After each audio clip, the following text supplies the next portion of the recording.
I don't give a shit. Call me whatever the fuck. Just give me the fucking money. Now you're sensitive. When they call you gook, nigger, Jew, wop, you're sensitive, and that's why you're fucking poor, because sensitivity equals poverty.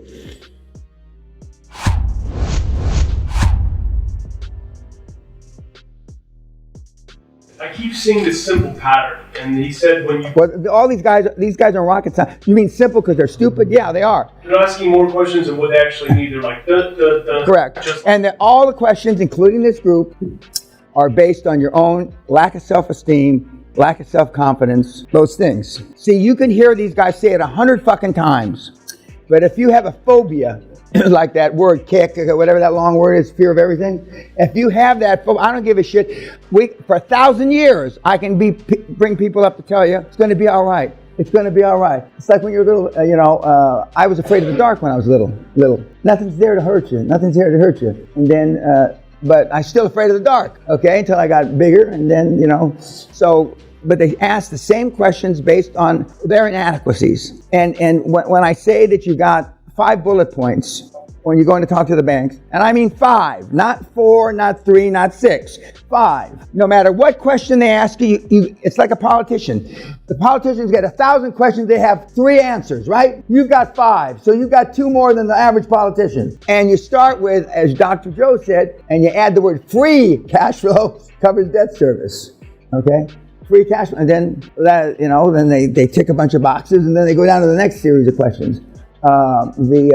One of the questions, the active duty guys were, do you have time to do this? The answer is yes, because now I'm not. The guys that go off to a mission, there's a respite on the weekly reports, and when they're dodging bullets, then they come back. But we've got guys that are serving in the real war zones that come back. So, but the questions are based, just like your questions are, they're based on the things that you feel inadequate about. But I mean. Did I answer your question? Okay, there's somebody else. Yep. Maybe in the meantime, he had golden equity, this guy. Oh, he's using the wrong words. Thank you. Okay. No, see, occasionally you're going to come up with a deal that cash flow, it's a terrific deal, but cash flow's short. Free cash flow is short based on those ratios that I gave you earlier. But there's what's called bridge financing, mezzanine financing. Okay, that's still debt, as they say in Europe, instead of debt. Yeah, okay. So that's what he was talking about. And but they use the wrong words. Why do they use the wrong words? Because they're memorizing shit and they're just spitting it out and they don't know what the fuck they're talking about. But you don't need to know what the fuck you're talking about. You just don't. And I know that sounds shoddy, cheap, vulgar. It sounds a lot of things, but the truth is, you don't need to know what you're talking about.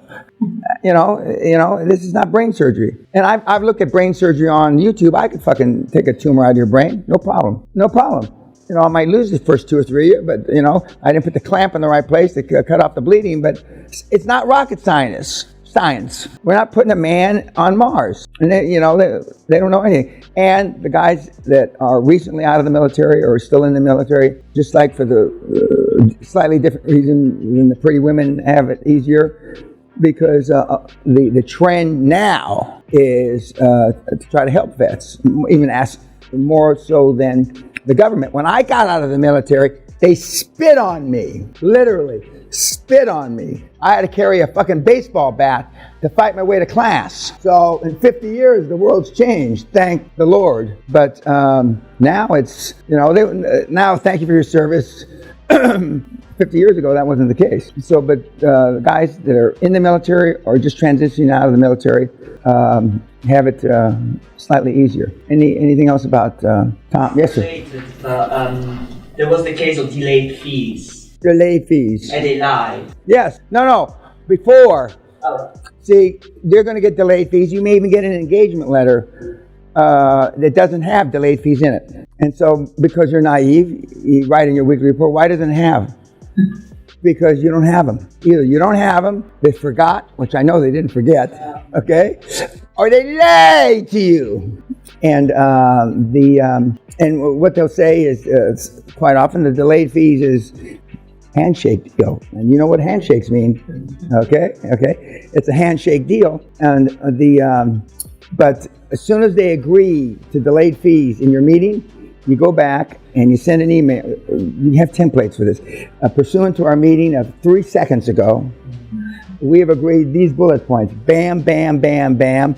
One of which is delayed fees. But most of the delayed fees, many times they will cap them, meaning delayed fees not to be greater than a certain amount of money. Or they'll say delayed fees not to exceed past 6 months. Or delayed fees not to exceed past a year. You don't want those caveats, because believe me, 6 months comes and goes quickly. But so you send back an email telling them that thank you, I look forward to working with you, blah, blah, blah.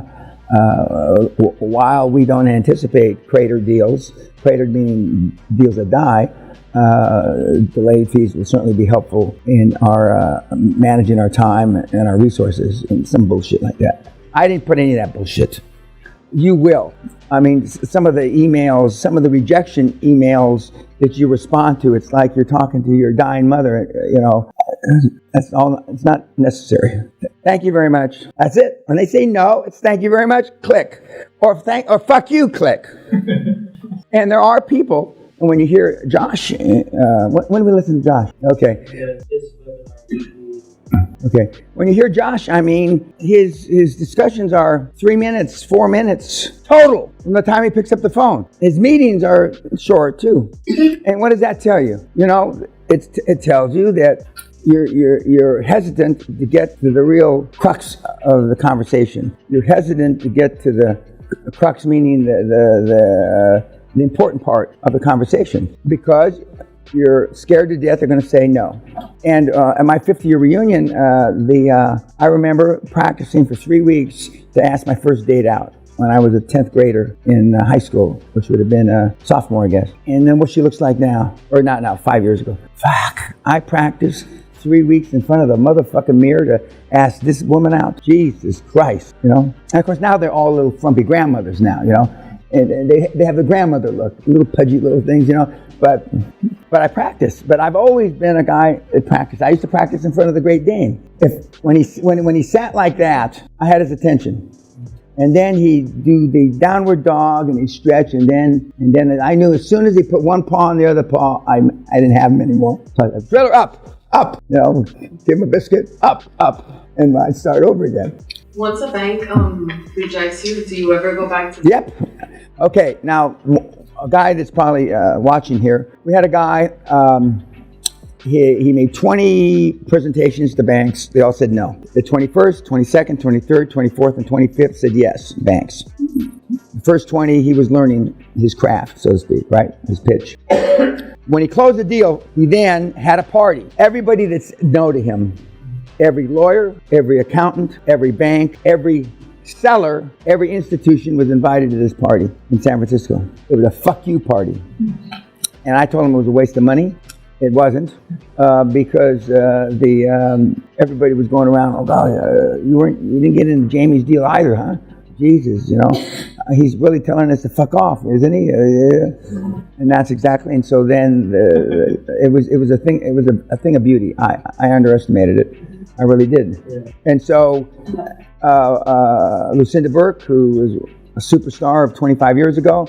In those days, we had Rolodexes. She used to go through her entire Rolodex every 90 to 120 days, meaning she would talk to every single contact she had every 90 or 120 days, because they changed position. One guy moves banks. You know, he's now really has authority to be a lending credit officer, and so you keep the contacts going. So. And the fact that KPMG in Manchester said no doesn't mean KPMG in London won't say yes. Bank of America says no in Boston, and they have 40 branches in Boston. Doesn't mean that Bank of America in New York City won't say yes. And because there's a couple things, you know, when they open a branch of a new bank, Barclays in this country, Bank of America in America. Or any place. You know, one, they've done a tremendous marketing study, okay? There's a desire, there's a need for bank. And they have no fucking customers. None. Zero. And they got money to shove out the door. Back in the day, I used to go to the branches that opened up, and this is actually after I was very rich. And we'd show up, and I'd be the first customer in the bank. And I'd ask may I speak to the manager? And hi, how are you? Blah, blah, blah, blah, blah. And quite often I know some of these guys because I've been around a long time, even then. And I'd say, Mark, what's your lending limit? 50,000. I mean, you can sign 50,000. It's our lucky day, Mark. That's exactly what I need. 49.5. And I wouldn't leave the branch until I had a cashier's check for 49.5. I'll just sit. You can do all the paperwork. There's no customers, just me. I'll just sit there with my feet up on the marble table. I'd be the first. And if I'm doing that, and apparently I'm the only one in the history of the planet since Moses that did that. But there was a reason why one of the sayings in the oil patch was that Danny Pena, that fucking wetback Mexican, he's a money-getting motherfucker. That's exactly how they referred to me. That Danny Pena, that wetback motherfucker. I don't give a shit. Call me whatever the fuck. Just give me the fucking money. Now you're sensitive. When they call you gook, nigger, Jew, wop, you're sensitive, and that's why you're fucking poor, because sensitivity equals poverty. I don't give a fuck what you call me. I don't care what you call my ancestors. Just give me the fucking money. Bitch, call me in and just bend over. You see the fucking difference? I'm living here 35 years. You're going back to your shitbox wherever you live in Huntington Beach. Gonna move up to OC. I didn't even know what the fuck OC was. Orange County's a shithole. Unless you live across the street from fucking Kobe Bryant, which one of my mentees does. Success leaves clues, guys. What else about Tom? That deal cratered, and he's currently, as we speak, working on a second deal. Because sellers... 90% of the time, sellers will lie. The only thing they don't normally lie on are tax returns. And that's why one of the first things that you ask for are tax returns. And if they say, well, I haven't filed taxes for 3 years, well, call me back in 3 years. Or it'll take a while for the accountant to put the numbers together. Fine, we'll call, if I'm still in the market, call me back when you got the numbers. Not go out to have lunch with them. If they can't produce the numbers, they're not serious. They're not serious, and or they want time to bogus them up. Because QuickBook and those pretend accounting systems they have are worthless. Wipe your ass with them. Because whatever you plug in is what they puts out. And Schwartz and Company audits are worthless. The only audits I take seriously are the top 10 or 15 accounting firms in the world. And not compilation, audit, not review, audit. There's compilation, review, audit. Audit is they're putting their full reputation and their malpractice insurance on the line. Compilation and review, wipe your ass with it. Blow your nose with it. So who would pay for the review? No, you're not having a review. No. They have their own numbers. Who would pay for the audit, sorry? Well, I mean, if they've had an audit, they've already paid for it. One of you or two of you gave me audited numbers. But if it's Schwartz and Company, I mean, your brother-in-law, your Chinese brother-in-law, some shit. But I mean, little companies do have audits. But if the audited numbers, or even if the QuickBook numbers do not correspond with the fucking tax returns, next. I'm not interested in the explanation. I don't care. You're a lying cocksucker. Sell it to fucking one of the other gurus, mentees. Not this mentee. Tax returns. Because very few people will cheat on their taxes, except in China. Everybody cheats on their taxes, even into the government, the tax returns. There's 3 sets of books in China. 3. At least 3, sometimes 5. Some of the acquisition candidates on the lower end, the bedpans, assisted living, they're going to have their receipts in a cigar box. Literally, a cigar box. And you say, well, that's fine. Here, close it up. And when you have some real numbers, kid, it's not for you to go through the fucking receipts but some of you will, because there's a difference between a prospect and a suspect. A suspect wants to talk to you. He's an old man or old woman who has nothing to do and all day to do it. So why not sit down and have a cup of tea with somebody that at least they got somebody to talk to? A prospect is somebody on the selling side that can actually sell, and we'll get to that in a couple of days. Are they really the right person? Are they authorized to sell the fucking business? Do they really own we haven't even got there yet. Do they really own the goddamn business? 5 times out of 10, they don't. But you're afraid to ask them. Hey, sweetie pie. Hey, you with the tits, come here. You really own this business? Slap her on the ass. That's how I used to buy businesses. Why did I buy so many companies from women? I'll let you imagine that just for yourself. Just like those 3 old ladies wanted me to do the eulogy, and I said I hadn't done a threesome in a while, but you're a little old for me, girls. Yeah. Now, metaphorically speaking, I slapped them on the ass. Of course, I would never infringe my will on a female, or a male for that matter. For sure not a male. Anything else about Tom? It's not really about Tom, but we've spoken about the board of directors and everything once you set up. When you have multiple deals already and you close. You know, I thought you were going to say multiple orgasm, but anyway, I lost my track of thought. Okay, go ahead, do it again. Okay, when you already have multiple deals and multiple companies or businesses running, do you hire an additional staff to manage the companies, to oversee? Well, no, your first acquisition, as I said yesterday, I think, ideally, in a perfect world, and the world's not perfect, right? You want your first acquisition to have a CEO type there, okay? Sometimes it works out, sometimes it doesn't. But first, for sure, in the first 3 or 4 or 5 acquisitions, there's going to be somebody that can manage it better than you. With 1 or 2 exceptions in this room, you're not capable of being a CEO, although some of you are pretending to be CEOs, which I find amusing.